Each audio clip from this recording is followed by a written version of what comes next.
یہ پاکستان میں جو سیلاب آیا ہے اس کی تباہ کاریاں ہیں، اور آپ کو یہ ویڈیو نظر آتی ہوگی، یہ جو 5 لوگ جو اکٹھے کھڑے ہیں ایک بڑی پہاڑی پر، اور وہاں ظاہر ہے یہ کہیں جا رہے تھے۔ کوشش انہوں نے کی جب باقاعدہ طور پر اعلان ہوا کہ سیلابی ریلا آ رہا ہے اور آپ اپنی اپنی محفوظ جگہوں پر رہیں، تو انہوں نے کوشش کی کہ ہم سیلاب آنے سے پہلے پہلے یہ جو راستہ ہے یہ کراس کر لیں، لیکن وہ کراس کر رہے تھے تو اتنی دیر میں سیلابی ریلا آ گیا، اور اس وقت ان کی گاڑیاں پھنس گئی، اور انہوں نے ایک درمیان میں دیکھا کہ بڑی ایک پہاڑی ہے، تو اس پر ہم چڑھتے ہیں تو تھوڑا سیلابی ریلا کم ہوگا تو نکل جائیں گے، لیکن ٹائم کے ساتھ سیلاب زیادہ آ گیا۔ بدقسمتی سے یہ بندے بچ نہیں سکے، اسی میں بہہ گئے۔ اس کے بعد یہ گاڑی ہے جو یہ کراس کر رہی ہے، جو عام ٹیوٹے چلتے ہیں، اس میں سواریاں بیٹھی ہوئی ہیں، سامان چھت پر ہے، اور یہ بھی یہاں گاڑی پھنس گئی، اور کچھ لوگ تو بچ گئے، لیکن گاڑی آخر میں چلی گئی اور سامان وغیرہ سارا، اور بندے اطلاع کے مطابق بندے نکال دیے گئے۔ اس کے علاوہ آپ یہ دیکھ سکتے ہیں کہ ایک گاڑی پھنسی ہوئی ہے، اس کے چھت پر چڑھے ہوئے بندے والی ہیلیکاپٹر کے ذریعے انہیں ریسکیو کیا جا رہا ہے، ان کو بھی بچا لیا گیا ہے۔ یہ آپ دیکھ سکتے ہیں کہ یہاں دریا کے کنارے جو ہوٹلز بنے ہوئے ہیں ان کی حالت زار وہ بھی پانی میں ڈوبے ہوئے ہیں، اور یہ کچا مکان ہے، یہ دریا کے کنارے پر تھا، کافی دور تھا، لیکن وہاں بھی پانی گیا، اور یہ بھی بالکل مریا میٹ ہو گیا، دریا کی نظر آ گیا۔ یہ جو ظاہر ہے بارش اور اس کی وجہ سے باقاعدہ طور پر پہاڑی ایریا میں جو سڑکیں بنی ہوئی ہیں وہاں بھی لینڈ سلائڈنگ ہوئی ہے، اور تمام سڑکوں میں جو گاڑیاں چل رہی تھیں وہ بھی نیچے آ گئی، اور یہ پانی دیکھ لیں کہ کس قدر ہے۔ ایسا 1992 میں ایک بڑا سیلاب آیا تھا پاکستان میں، اس کے بعد 2010 میں آیا تھا، اور اب یہ جو سیلاب ہے یہ 92 کی یاد تازہ کر گیا ہے، بلکہ اس سے بھی کئی گنا زیادہ بتایا جا رہا ہے، کیونکہ اس سے جو نقصانات ہوئے ہیں وہ بہت زیادہ ہیں۔ اس وقت بھی نقصانات بہت زیادہ ہوئے تھے، لیکن میڈیا نہیں تھا جس کی وجہ سے پتہ نہیں چل سکا، لیکن یہ قیامت صغریٰ کا منظر ہے جس کو ہمیشہ یاد رکھا جائے گا۔ اس کے لیے جو حکومتیں ہوتی ہیں جو عوام کے لیے سوچتی ہیں وہ قبل از وقت لوگوں کو آگاہی دے دیتے ہیں۔ یہ اگر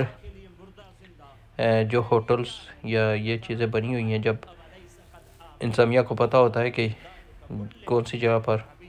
تعمیرات ہو کون سی جگہ پر نہ ہو، تو اس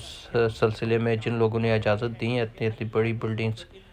ان دریاؤں کے ساتھ بنانے کی، ان کو خود سوچنا چاہیے۔ اب یہ اتنی بڑی جنازے اٹھائے جا رہے ہیں، اور اتنی بڑی تعداد میں لوگ سیلاب کی نظر ہو گئے ہیں، اس میں ظاہر ہے کچھ تو عذاب آتا ہے، لیکن اس کے لیے جو حکومتیں ہوتی ہیں وہ ان چیزوں کو کنٹرول کرنے کے لیے قبل از وقت اپنی کوئی پلاننگ کرتے ہیں، لیکن یہاں دیکھا گیا ہے پاکستان میں کہ اس کے حوالے سے کوئی اس قدر پلاننگ نہیں کی گئی، اور اتنی بڑی بلڈنگز آپ کو نظر آتی ہوں گی جو پانی کی نظر ہو گئی ہیں۔ اسی طرح کلام کا جو ایک بڑا ہوٹل ہے وہ بھی دریا کی نظر ہو گیا۔ یہ وہ بھائی ہیں جن کے بارے میں بتایا، سارے بھائی نہیں کہتے ہیں لیکن یہ دوست تھے 5 جو اکٹھے سفر کر رہے تھے، اور یہ اتنی بڑا جب ریلا آ گیا تو اس کو نہیں بچا سکے، لیکن ایک بندے کے لیے اطلاع ہے کہ ایک بندے کو رسیوں سے باندھا ہوا تھا، تو اس کو انہوں نے زخمی حالت میں بچا لیا کھینچ کر مقامی لوگوں نے، لیکن کوئی حکومتی سطح پر یا سرکاری سطح پر کوئی امداد پر وقت کہیں پہنچ نہیں سکی۔ اب جو لوگ بڑے بڑے دعوے کرتے ہیں اور کہتے ہیں کہ ہم نے ملک کو سنبھالا ہوا ہے اور ہر چیز کو کنٹرول میں رکھا ہوا ہے، تو اس مصیبت زدہ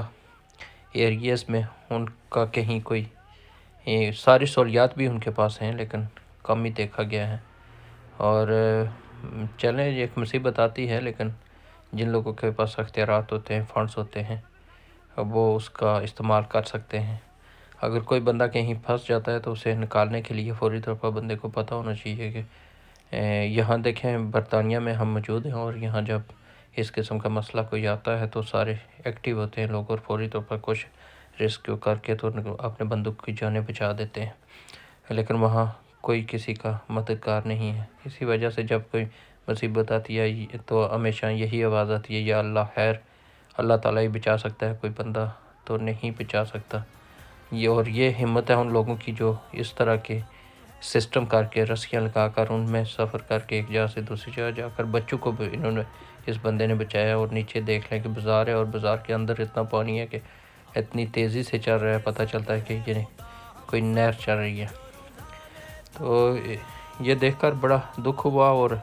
یہاں برطانیہ میں جتنے بھی لوگ ہیں انہوں نے ایمرجنسی اپیلز کی ہیں، چیریٹیز ہیں وہ کر رہی ہیں۔ ظاہر ہے اس کے بعد جو لوگ بچ گئے ہیں ان کے مکانات ہر چیز ضائع ہو گئی ہے، اور ان کو کھانے پینے کی بھی پرابلم ہوگی، وہ بے یار و مددگار ہوں گے، ان کے پاس کچھ بھی نہیں ہے، سب کچھ بہہ گیا ہے۔ تو یہ ساری چیزیں جو ہیں اس کے بحال کرنے کے لیے سرکاری سطح پر گورنمنٹ کو باقاعدہ طور پر کوئی ایسی اپیل کرنی چاہیے اور اس طرح کے اعلانات کرنے چاہیے تاکہ باقی چیزوں کی طرف سے توجہ ہٹا کر ان لوگوں کی طرف توجہ دیں، کیونکہ عوام ہوتی ہے تو عوام پر ملک چلتے ہیں۔ یہ وہ ہوٹل کے بارے میں جو بات کر رہا تھا، کلام کا ہوٹل ہے یہ، جو کلام ہوٹل ہے جسے کہتے ہیں، اور یہ بڑا مشہور ہوٹل ہے، اور وہ دونوں طرف سے جب پانی آیا تو یہ بھی اس کی نظر ہو گیا۔ بڑی اچھی لوکیشن میں بنا ہوا تھا، لیکن مسئلہ یہ ہے کہ جب پتہ ہے کہ یہاں سیلاب بنا ہے تو یہاں پھر بنانے کی اتنی بڑی عمارت تعمیر کرنے کی اجازت دینا بھی اچھی بات نہیں تھی۔ اب یہاں کتنی جانیں گئی ہوں گی، کیا ہوگا، یہ ابھی بعد میں اس کی اطلاع ملے گی، لیکن جو نقصانات ہوئے ہیں اس کا اسٹیمیٹ لگانا بھی ابھی مشکل ہے۔ پوری دنیا میں یہ جب سے خبر پھیلی ہے تو لوگوں نے باقاعدہ طور پر مختلف ممالک نے بھی امداد کا اعلان کیا ہے۔ یہاں اوورسیز پاکستانی یا جتنے بھی رہتے ہیں وہ لوگ بھی یہ صورتحال دیکھ کر تو امداد کے لیے بڑھ چڑھ کر حصہ لے رہے ہیں، لیکن یہ ہے کہ آپ اس چیز کو اچھے طریقے سے استعمال کرنا اور ان چیزوں کو آگے لوگوں کی بحالی کی طرف جانا یہ حکومت کا کام ہے کہ انہوں نے کیسے کرنے ہیں۔ پرائیویٹ اداروں کے طور پر بھی لوگ سپورٹ کر رہے ہیں، اور ہماری بھی کوشش ہے، یہ ویڈیو بنانے کا مقصد بھی یہی ہے کہ یہ تباہ کاریاں دیکھ کر آپ لوگ آگے بڑھیں اور اپنا کردار